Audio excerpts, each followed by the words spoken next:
They hired me on a spot actually to work for lingerie department as a extra help. And then the buyers start asking me to put something on display here and something there, and everybody liked the way how I dressed and asked me every day, oh, where you got this, where you got that, and I said, well, antique shop or thrift shop or whatever.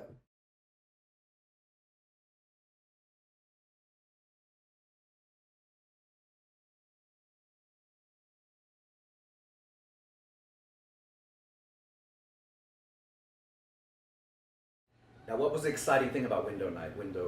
Well, it was really special because the store was closed and it was only me, my crew, and security guys. And we could choose whatever we like from the entire store.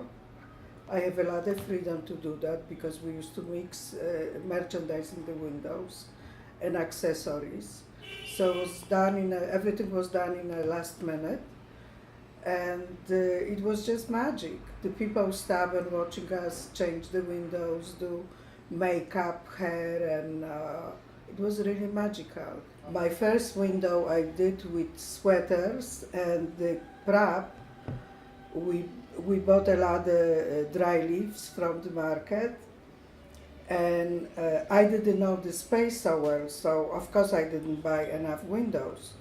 So around 1 o'clock at night, all of us went to Central Park and we started collecting leaves and dead branches, and then we drag it to the store and voila. So when you were doing your windows, you did them every Wednesday. So how much prep time did you have to do the window? Like before? 1 week. You had 1 week. But a lot of times we didn't know what kind of merchandise we're gonna put in the window, and it was very stressful. So whole week I was worried about what's next or what I gonna do in the window, and you just see a blank wall, and then it just comes like that, and run in the last minute, get this, that, and it's done. I did the window with broken mirrors around Christmas, and so we bought a lot of mirrors, then damaged them in the window, just jumping on it and having fun. But at the end of the window, we didn't have enough mirrors. We just like have a big spot empty. So we didn't know what to do. So then I could come with the idea to go to alteration department, and we just took the mirrors from them, damaged them, glue it to the wall, and deal with it next day. But it was fine with everybody because window looked so gorgeous.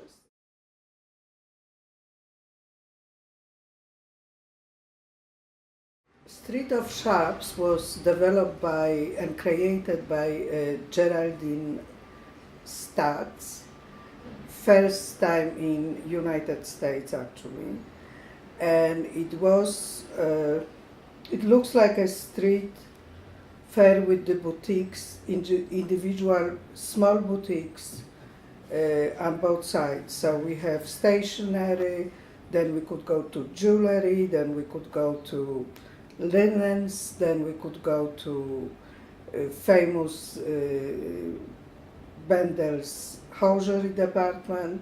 It was very famous in New York.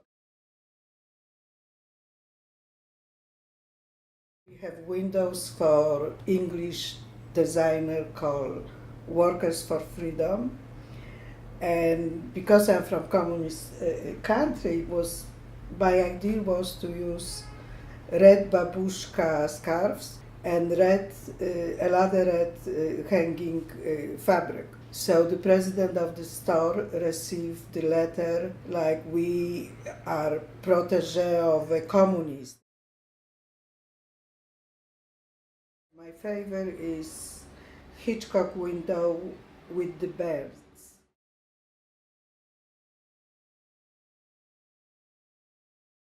That was John Vass collection, one of the first one, and that's actually one of the first sportswear leisure collection, I think, in a history of fashion. The colors are very neutral, like beigey and very light gray and white, very difficult to show. So we decided to melt everything with the brown paper, what we grabbed from packing department, so it was free. Nothing. And that's it. We decided to show beautiful, colorful, strong background, and we got this beautiful foil in different colors.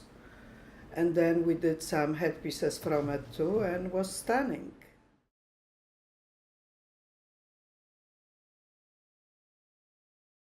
New York Times was doing a story about the windows because that was a important thing then, and they came to interview me and they asked me to sit in the window, and I felt very uncomfortable and stiff, and I'm not used to be photographed except by Bill Cunningham. He used to always take my pictures on the corner of 57th Street. But that was very natural. So I just sit in the windows like a still mannequin because I was scared basically. And they took the pictures, and then everybody thought I was a part of the window and I looked like mannequin.